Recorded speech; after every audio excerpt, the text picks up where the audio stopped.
Welcome back to the second lecture of physics. This is Pranshu this side, and welcome back to the YouTube channel.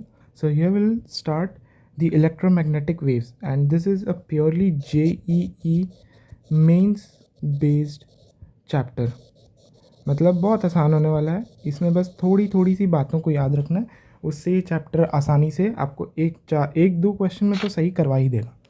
ठीक है. अब सबसे पहली चीज़ आती है कि डिस्प्लेसमेंट करंट. ठीक है ना. अब डिस्प्लेसमेंट करंट क्या होता है? अब कोई भी इलेक्ट्रिक फील्ड का डिस्प्लेसमेंट, उसे डिस्प्लेसमेंट करंट बोलते हैं. जो जाकि हुआ ID. Displacement current is defined in the terms of rate of change of electric displacement field. So ID is equals to E naught into D phi E by dt. और ये चीज़ ना जो हम लोग का previously studied in magnetic chapter magnetic induction, उसमें हम लोग को लिखाया गया था कि cyclic integral of B dot DL ये जो होता है, ये होता है म्यू नॉट इंटू आई. ठीक है ना. और ये आई होता है तुम्हारा current with in the loop. अब इसे ही मैक्सवेल ने मतलब थोड़ा सा और मॉडिफाई किया था, जिससे कि ये आया ये वाला term Maxwell Ampere circuital law. ठीक है. ये हुआ Maxwell Ampere law, Maxwell Ampere law.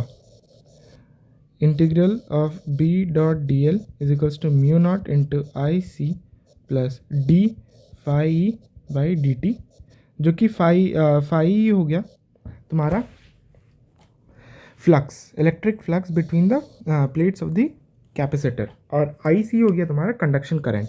अब ये ज़्यादा इंपॉर्टेंट नहीं है, इससे मेंस में उतनी क्वेश्चंस आते नहीं हैं. सो आई डोंट थिंक इसके ऊपर ज़्यादा टाइम वेस्ट करना चाहिए. हाँ, बोर्ड्स लेवल पे इसका ये फार्मूला का डायरेक्टली यूज़ करके तुमको मैग्नेटिक फ्लक्स निकालने बोलेगा, और ज़्यादा कुछ नहीं आता इससे. So moving on to the most important part of the EM waves chapter, that is the electromagnetic waves and their properties. So यहाँ पे पहली बात तो ये गलत हो गया, ये देर होगा. चलो, तो मैक्सवेल के अकॉर्डिंग क्या आया कि उसने कहा था कि कोई भी एक्सेलरेटिंग पार्टिकल या electron, to be very specific, electron, वो हमेशा एक मैग्नेटिक फील्ड प्रोड्यूस करेगा, जिस मैग्नेटिक फील्ड की वजह से एक इलेक्ट्रिक फील्ड आएगा. और ये दोनों जो होते हैं, जैसे अगर ये B हुआ तो ये E होगा हमेशा 90 डिग्री के एंगल पे, perpendicular to each other, and also are time varying and codependent. Codependence, ये वर्ड बहुत इंपॉर्टेंट है. कोडिपेंडेंस ही होना ज़रूरी है. अगर ये ऐसा निकल के आता है, तभी जो वेव्स क्रिएट होंगी इन फील्ड्स के वजह से, वो होंगी EM वेव्स. ठीक है ना. अब EM वेव्स का प्रॉपर्टीज़ पे आते हैं. तो सबसे पहली बात, मीडियम इंडिपेंडेंट होता है. मतलब they can travel in vacuum. Unlike mechanical waves, ये वैक्यूम में जा सकते हैं, चल सकते हैं. और इसका स्पीड जो होता है वो हमेशा सी मतलब स्पीड ऑफ लाइट उतना के बराबर होता है. और C का जो वैल्यू होता है वो होता है 1/√ऑफ म्यू नॉट E नॉट. ठीक है. ये फार्मूला थोड़ा सा इंपॉर्टेंट है, ये याद रखना चाहिए. ठीक है. और ये जो होती है ट्रांसवर्स वेव्स होती हैं, ट्रांसवर्स वेव्स होती हैं. और इसका भी प्रॉपर्टीज़ जैसे interference, diffraction and can be polarised, ये सब तुम लोग पढ़ोगे आगे वेव ऑप्टिक्स में. ये YDAC वाला टर्म्स, डिफ्रैक्शन, पोलराइज्ड, मतलब ये सब आएगा तुम लोग को आगे. सो आगे ये सब पढ़ते रहना. और ये एक इम्पॉर्टेंट रिलेशन हुआ, C is equals to nu lambda. Nu इधर हो गया फ्रीक्वेंसी, और ये जो होता है तुम्हारा सोर्स से होता है, लैम्डा वेवलेंथ, सोर्स डिपेंडेंट हो गया ये वाला चीज़ न्यू, और C हो गया स्पीड ऑफ लाइट. सो ये होता है. सो अब ये रहा, और इसके आगे चलते हैं. चलो, इलेक्ट्रोमैग्नेटिक स्पेक्ट्रा. और स्पेक्ट्रा में ये जो भी लिखा हुआ है, जितना बड़ा टेबल है, ये एग्जैक्टली NCERT से निकाला हुआ है. एंड ये इम्पॉर्टेंट होता है. इससे कभी कभार एक क्वेश्चन आ जाती है जो कि एग्जैक्टली इसी के तरीके का होता है. तो तुमको सब याद रखना होगा. वेवलेंथ रेंज क्या होगा, प्रोडक्शन, डिटेक्शन, सारे के सारे. जैसे रेडियो वेव्स का होता है, wavelength is always greater than 0.1 metre. ठीक है. और ये कहाँ से होता है? Rapid acceleration and deceleration deceleration में बोला हूँ इधर, पर होता है डीसेलरेशन है, जो भी आगे बढ़ते हैं। ऑफ इलेक्ट्रॉन्स इन एरियल्स, रिसीवर के एरियल से रेडियो वेव्स मिलते हैं। जैसे समझ लो तुम लोग रेडियो के थ्रू बात करते हो, लाइक रेडियो टेलीफोन हो गया, और एयरप्लेन्स जैसे फ्लाइट को इधर किसी भी डायरेक्शन में डायरेक्ट करने के लिए भी रेडियो वेव्स का इस्तेमाल किया जाता है। सो ये हो गया इसका यूजेस। अब माइक्रोवेव्स का होता है वेवलेंथ रेंज होता है 0.1 मिलीमीटर से 1 मिलीमीटर। ये क्लेस्ट्रॉन वाल्व या मैग्नेट्रॉन वाल्व से निकलता है, और डिटेक्शन किया जाता है पॉइंट कॉन्टैक्ट डायोड से।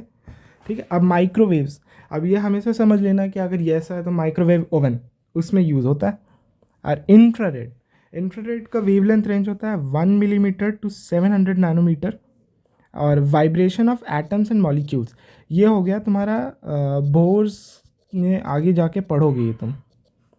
ठीक है, थर्मोपाइल्स एंड बोलोमीटर से निकल के आता है। फिर लाइट, ये तो नॉर्मल, ये तो सबको दिखता है, विबग्योर होता है इसके अंदर। Violet, indigo, blue, green, yellow, orange, red.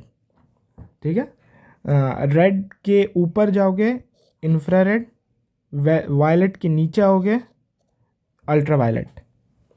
ठीक है, तो 400 नैनोमीटर से 700 नैनोमीटर इसकी वेवलेंथ रेंज होती है। ये भी अगेन बोर्स, और ये तो आँख से दिख ही जाता है, यूज़ तो सबको पता है, देखने में हेल्प करता है। और यूवी रेज हो गया 400 nanometre to 1 nanometre.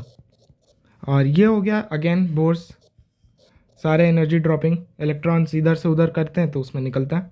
Photographic film. X rays तुम्हारा 1 nanometre to 0.001 nanometre X ray tube से निकलता है। या तुम ऐसे भी बोल सकते हो कि अगर कोई इलेक्ट्रॉनिक हैवी मेटल जैसे लेड, ये लेड का एक तो ये ले लो, ज़रा ये कर दी लेड से, और यहाँ पे कोई बहुत ही हाईली एक्सेलरेटिंग इलेक्ट्रॉन अगर कोलाइड करता है तो यहाँ से जो भी रेज निकलती हैं ये एक्स रेज होती हैं। ठीक है, ये फोटोग्राफिक फिल्म्स और गीगर ट्यूब से निकलता है। ठीक है, और गामा रेज का वेवलेंथ बहुत कम होता है, highly dangerous, radio active DK of the nucleus से निकलता है। यूरेनियम U235 या लेड नहीं, U235 हुआ, 238 हुआ, और भी बहुत सारे हो गए, प्लूटोनियम हो गए, और भी बहुत सारे रेडियो एक्टिव एलिमेंट्स हो गए। Generally all the radio active elements come from the F block elements. जितने भी एफ ब्लॉक एलिमेंट्स हो गए उतने के उतने तुम्हारे गामा रेज के लिए हेल्प करते हैं, या तुम्हारा रेडियो एक्टिव डीके में हेल्प करते हैं। So moving on to the next part is how to determine the direction. अब कोई भी इलेक्ट्रोमैग्नेटिक वेव चल रहा है तो ये किस डायरेक्शन में चल रहा है। तो जैसा पहले बोला गया था, इलेक्ट्रोमैग्नेटिक वेव्स में जो ई वेक्टर हुआ और बी वेक्टर हुआ, ये दोनों हमेशा परपेंडिकुलर होते हैं ई के, मतलब direction of propagation of waves के, and perpendicular to the direction of propagation. ठीक है, अब direction of propagation is determined by E cross B. ये सबसे इंपॉर्टेंट चीज़ है, डायरेक्शन होता है ई क्रॉस बी से, इसी से डायरेक्ट क्वेश्चन उठ के आता है। तो ज़्यादा इसमें सोचने का नहीं है, बस खाली ये ई क्रॉस बी को याद रख लेना, ये बहुत मेंस में पूछते हैं लोग। ठीक है ना, मतलब साइनोसोडल वेव दे देंगे, E equals to EM sine omega T plus phi, और दे दिए कि वेव को इस तरह का वेव किसी डायरेक्शन में जा रहा है, सपोज जे कैप में जा रहा है, तो बताओ कि बी का क्या होगा। तो ये कैसे निकलेगा, ये निकलता है एक और रिलेशन से, E is equals to BC। ये एक बहुत इंपॉर्टेंट रिलेशन है, E0 is equals to B0C। ये इलेक्ट्रिक फील्ड, ये मैग्नेटिक फील्ड, और ये स्पीड ऑफ लाइट। इससे बी का मैक्स वैल्यू निकल जाएगा, sine omega T plus five में कोई चेंजेस नहीं आएंगी। अब जो चेंजेस आएंगी इसके डायरेक्शंस में आएंगी बस, और कुछ नहीं, यही है। और ये एक फिगर है प्रॉपर एक्सप्लेनेशन का, सो इसे समझ लेना। तो चलो आते हैं वापस क्वेश्चन सॉल्व करने पे आते हैं। तो अब आता है RMS value of electric field of light coming from the sun is 720 Newton per coulomb. The average total density of electromagnetic wave is, अब इसमें एक और नया फॉर्मूला आता है जो कि नया नहीं बोल सकते, इसे तुम लोग इलेक्ट्रोस्टैटिक्स, मोर स्पेसिफिक इलेक्ट्रोस्टैटिक्स और मैग्नेटिक्स में आगे पढ़ोगे. सो होता क्या है, energy density E D is equals to half E not E square plus half B square over mu nought. ठीक है. और मैं एक चीज़ बोल देता हूँ, ई नॉट की वैल्यू मुझे पता है, बट स्टिल मैं ई नॉट की वैल्यू लूँगा. E naught is equals to 1/36 pi into 10⁻⁹. अब अगर जिसे समझने में दिक्कत हुई ये मैं लिख देता हूँ, 1/4 pi E naught is equals to 9 into 10⁻9 होता है. तो मैंने ये वाला लिया है, आगे समझ में आ जाएगा किस लिए लिया मैंने. और म्यू नॉट का जैसा है 4 पाई इंटू 10⁻⁷. ठीक है ना. मैं यूनिट्स नहीं लिख रहा, हालांकि यूनिट्स इंपॉर्टेंट होते हैं. तो चलो let's go on with the question. तो क्या है, half into 1/36 pi into 10⁻⁹. 10⁻⁹ into 720 into 720. ये हो गया half E not E square. तो E D is equals to ये प्लस, अब मैं इसे मिटा रहा हूँ थोड़ा स्पेस रेडी रखने के लिए, हाफ बी स्क्वायर. अब बी स्क्वायर तो हम लोग को पता नहीं है, तो हम लोग क्या लिख सकते हैं, B E naught is equals to B naught C. ठीक है ना. तो 720 is equals to B naught into 3 into 10⁻⁸, 240. So B naught comes out to be 2.4 into 10⁻⁶. Am I correct? Let's check. Yes, I am correct. So 2.4 into 2.4 into 10⁻⁻12 over mu naught, 4 pi into 10⁻⁷. This, so see 72. This both comes out to be 10. So here 72 into 10⁻⁷ over pi plus 1.2, 0.3. So this again comes out to be 72 over pi into 10⁻⁷. This was the reason कि मैंने E not की value 8.85 into something जो भी है मैंने नहीं लिया, मैंने ये पकड़ा. टर्म्स बराबर आ गए, तो ये हो गया 144 over pi into 10⁻⁷, which comes out to be 45.8 into 10⁻⁷, और 4.58 into 10⁻⁶ joule per metre cube. So we have our answer B. Let's move on with the next question. Here, the energy associated with the electric field UE is UE, and with the magnetic field it is UB. UE is to half E naught E square. This is just the perfect formula. UB is equals to half B square over mu naught. So हम लोग को बस ये पता करना है कि कौन बड़ा है कौन छोटा है, बस यही पता करना है, और कैसा कैसा रिलेशन आने वाला. तो इसमें जो काम आने वाला है, जैसे मैंने बोला था, C इज इक्वल्स टू 1/रूट E नॉट म्यू नॉट. ये तो पहला काम आने वाला इक्वेशन है. तो जो फॉर्मूला काम आने है बस उसको मैं लिखते चलूँगा. E is equals to B naught, E naught is equals to B naught C. ये दो इक्वेशन ही काम आने वाला है. तो मैं बस कुछ इक्वेशंस को मॉडिफाई करूँगा. जैसे ये देखो, C square is equals to 1/E naught mu naught. So E naught comes out to be 1/C square mu naught. So let's write it 1/2 1/C square mu naught into E square UE. ठीक है. अब क्या है, ये जो है E square over C square, अगर इसे लिख दें E square by C square is equals to B square. This comes out from 2. ये 2 से आया, तो ये क्या लिखा हुआ है, half B square over mu nought. मतलब क्या, ये इक्वल्स टू यू बी, मतलब यू ई बराबर यू बी सी. आसान सा क्वेश्चन, यही आते हैं हमेशा. अब दिया है magnetic field in traveling in the electromagnetic wave has the peak value of 20 nanotesla. Again, the same formula, E is equals to B into C. So E is equals to 20 into 10 power minus 9 into 3 into 10 power minus 8 volt per meter. It's always equal to Newton per coulomb. I'm not writing that since the units here is in volts per meter. So वही लिखते हैं. So this comes out to be 6 volt per meter. We have our answer C. आसान से ही questions आते हैं, ज़्यादा tough नहीं आते इससे. अब क्वेश्चन नंबर 4 है, जो मैंने तुम्हें बोला था कि ultraviolet rays, X rays, radio waves, ये सब याद रखनी चाहिए. अब ये होते किसको किस चीज़ से यूज़ किया जाता है. अब रेडियो वेव्स मैंने पहले बोला था कि ब्रॉडकास्टिंग या प्लेन को डायरेक्शन बताने के लिए रेडियो वेव्स यूज़ करते हैं. Broadcasting Q belongs to 2.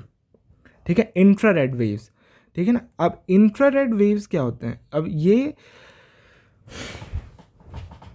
क्या क्या कर सकते हैं. चलो अभी लेट सपोज उसे अभी छोड़ देते हैं. चलो आते हैं एक्स रेज पे. ठीक है ना. अब 2-3 से भी हो जाते हैं. Match the following.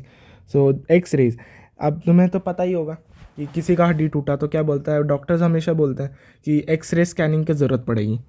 बस detects the fractures in bone. Q2 and R3. Q comes to be 2. So this both are wrong. And R3. So I guess we have our answer A. And again, still let's go for the another one. Ultraviolet rays. This is, you can know that ozone protects us, O3 layer protects us from the ultraviolet rays, hence otherwise we would all be suffering from terrible cancers. So yes, this option is correct and we have our answer. Now the last question. These are all mains based question and generally only these are the things that comes out to be very helpful in JEE Mains. A plane electromagnetic wave travels in free space along x direction. EM wave propagates in I cap. और ये हमेशा याद रखना कि हमेशा लिख लेना, क्योंकि कई बार होता है कि लिखते नहीं हैं लोग तो भूल जाते हैं और उसकी वजह से ऑप्शंस में मिस्टेक हो जाती है. The electric field component of the wave at perpendicular point of space and time is E is equals to 6. E vector is 6 volt per meter in y direction. J cap.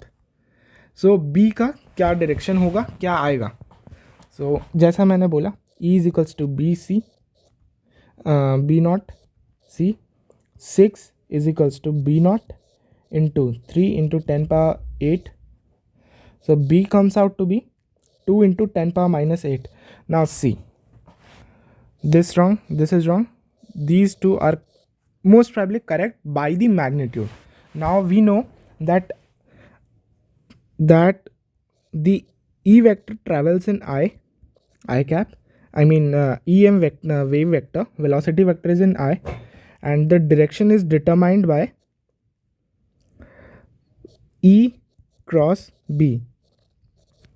So I cap comes out from J cap cross. I mean, we all can now say that this has to be in the Z direction. So C is the correct answer. So thank you for watching.